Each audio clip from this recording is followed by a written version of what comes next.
Olá a todos. Hoje a gente vai ver no conteúdo de Química, explicando a matéria e suas transformações. A gente vai continuar vendo a questão no estudo da Química, relembrando um pouco sobre as leis ponderais e estudando o que são substâncias simples, substâncias compostas. Primeiramente, nós temos a hipótese de Dalton. A hipótese de Dalton ela é enunciada como todo e qualquer tipo de matéria é formado por partículas indivisíveis chamadas átomos. Para entendermos a relação entre essa hipótese e as leis ponderais, a gente vai ver alguns exemplos aqui abaixo. A gente imaginando o carbono representado por essa estrutura esférica, que teria, por exemplo, 3 gramas, e o oxigênio, por essa outra figura, com uma massa também de 4 gramas, como exemplo, a gente pode definir e entender um pouco mais sobre as leis ponderais, a de Lavoisier e a de Proust. A lei de Lavoisier ela é explicada da seguinte maneira. Eu tenho aqui a formação de CO2, onde eu tenho uma molécula de carbono com 3 gramas, são reagente, é um reagente, mais dois átomos de oxigênio, onde outros reagentes, onde cada átomo de oxigênio tem uma massa arbitrária de 4 gramas. Então, dando o total de 8 gramas de massa de oxigênio no reagente. Acontecendo a reação química em que o átomo de carbono mais os 2 átomos de oxigênio vai formar o CO2, onde a minha massa total de CO2 vai ser 11 gramas. Então, Lavoisier falava-se que ele estudou muitos sistemas fechados e viu que a matéria que reagia, a massa da matéria que reagia era igual à massa da matéria produzida. Então seria, por exemplo, a soma da massa do carbono mais a soma das duas massas do átomo de oxigênio, dos 2 oxigênios, daria um total de 11 gramas no reagente, e a massa do CO2 seria 11, o total desse produto, mostrando que em um ambiente fechado, a soma dos reagentes vai ser igual, o resultado da soma dos reagentes vai ser igual à soma do produto. A lei de Proust a gente consegue explicar da seguinte maneira. A gente está falando nessa lei a questão de proporções constantes. O que é isso? Se eu aumentar a quantidade de reagente, essa quantidade que vai reagir é proporcional a um número X em relação a os reagentes iniciais. Por exemplo, no primeiro experimento, se eu tinha 3 gramas de carbono mais 8 gramas de oxigênio e gerou 11 gramas de CO2, no segundo experimento, aconteceu uma proporção. O que foi que aconteceu? Foi multiplicado. Por exemplo, se eu tinha 6 gramas de carbono mais 16 gramas de oxigênio, proporcionalmente, o que foi que aconteceu? Eu tive uma produção de 22 gramas. O que é isso? Quer dizer que meus reagentes duplicaram, da mesma maneira, meu produto também ele duplicou. Por que isso? Porque a proporção é constante.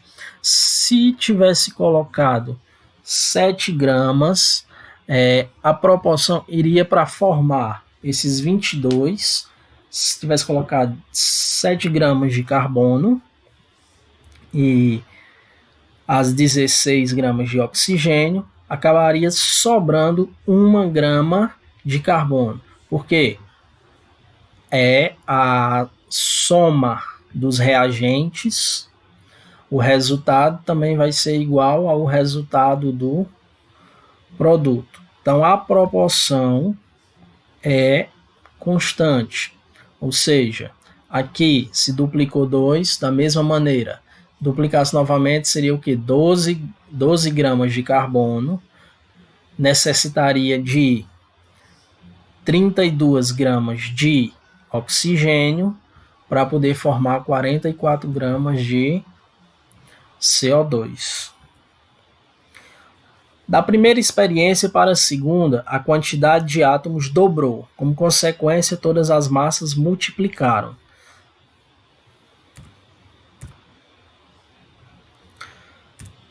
Os elementos químicos e seus símbolos. Apesar de conhecermos uma infinidade de materiais diferentes, os cientistas só conhecem, até hoje, pouco mais de uma centena de tipos de átomo quimicamente diferentes.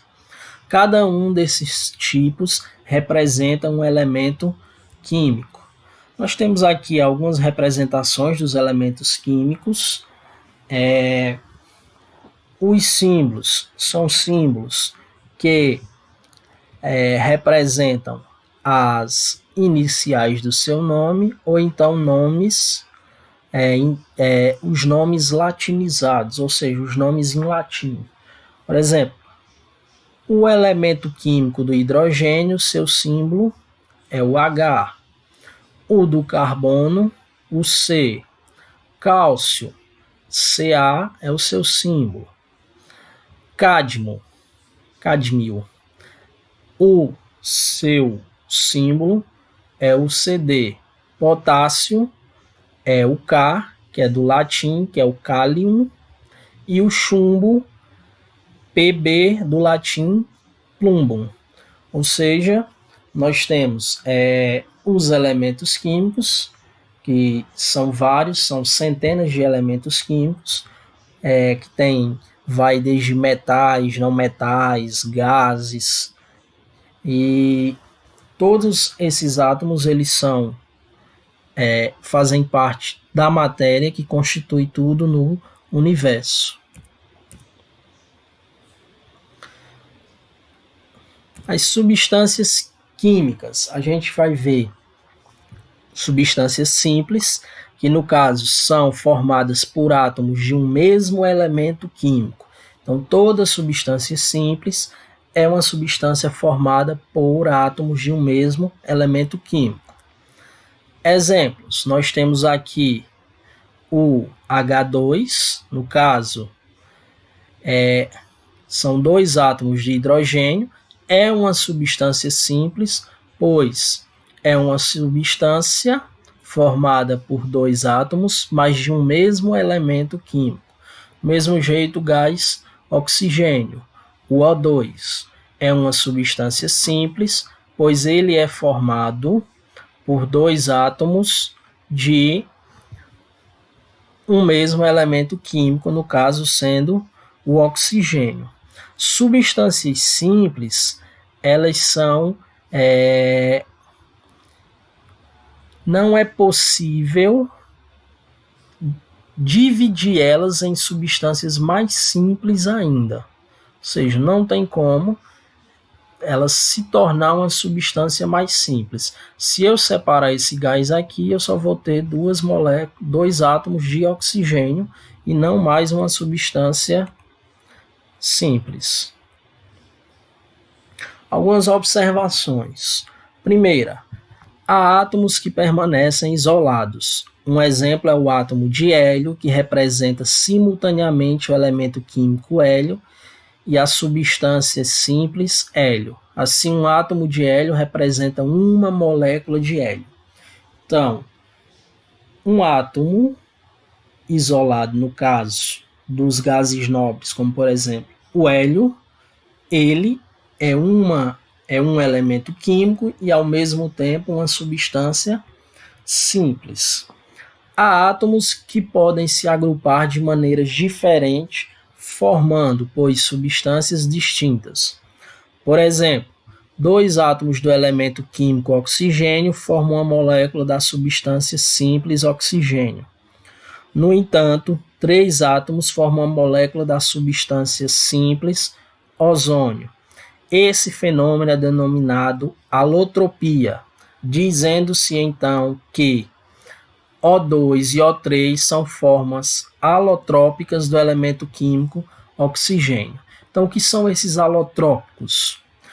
Por exemplo, do elemento químico oxigênio, eu posso ter o gás oxigênio ou o gás ozônio, que são o quê?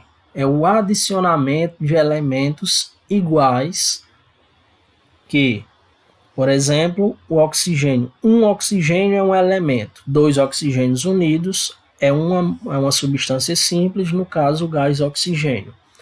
3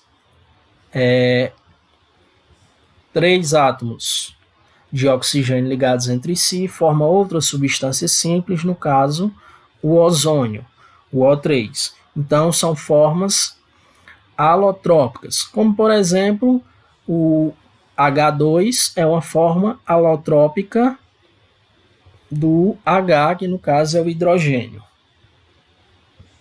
Chama-se atomicidade o número de átomos existentes em uma molécula de substância simples.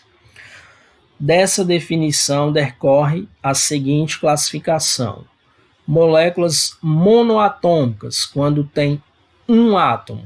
Então, no exemplo, o gás hélio é uma molécula monoatômica. Moléculas diatômicas, quando tem 2 átomos, no caso, o O2. Moléculas triatômicas, quando tem 3 átomos, por exemplo, o O3. E assim por diante, nós temos a atomicidade das substâncias simples, onde a gente pode classificar como monoatômicas, sendo só um átomo, diatômicas, 2 átomos, ou triatômicas, sendo 3 átomos. Substâncias compostas ou compostos químicos. Essas substâncias compostas são formadas por átomos ou íons de elementos químicos diferentes. Os íons, eles são elementos químicos carregados eletricamente, com carga positiva ou carga negativa. Uma observação: substância pura é qualquer substância simples ou composta formada por átomos, moléculas ou aglomerados iônicos, todos iguais entre si. Uma substância pura, por comodidade, é chamada simplesmente de substância e sempre tem propriedades características e bem definidas. Aí nós temos as constantes físicas, que a gente já viu, no caso, ponto de fusão, ponto de ebulição, questão da densidade. E aí a composição química constante. Quando é simples, a substância é formada por um único elemento químico, por exemplo, o O2. Quando é composta, é uma substância formada por pelo menos 2 elementos ou mais elementos ligados a uma mesma proporção constante, a partir do que a gente estudou sobre Proust. Com conhecimento do conceito de elemento químico, podemos agora completar um esquema mostrando a organização geral da matéria. Então, nós temos a matéria, que ela é dividida em homogênea, quando a gente só consegue identificar uma fase, e heterogênea, quando a gente consegue identificar mais de uma fase. As misturas homogêneas, elas podem ser divididas em substâncias puras ou espécie química, no caso O2, O3, H2, ou misturas homogêneas ou soluções, que aí nós teremos a mistura de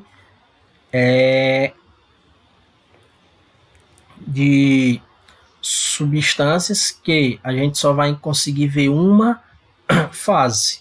A gente só vai conseguir identificar, por exemplo, uma mistura homogênea de água e sal, como eu já expliquei. A gente só consegue identificar a olho nu ali uma substância, que no caso a água. As substâncias puras ou espécies químicas, elas podem ser substâncias simples ou substâncias compostas. E as substâncias simples são divididas em elementos químicos.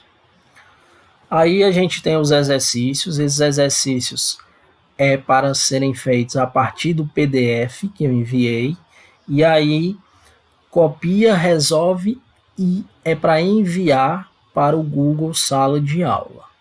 Desde já, obrigado a todos. Qualquer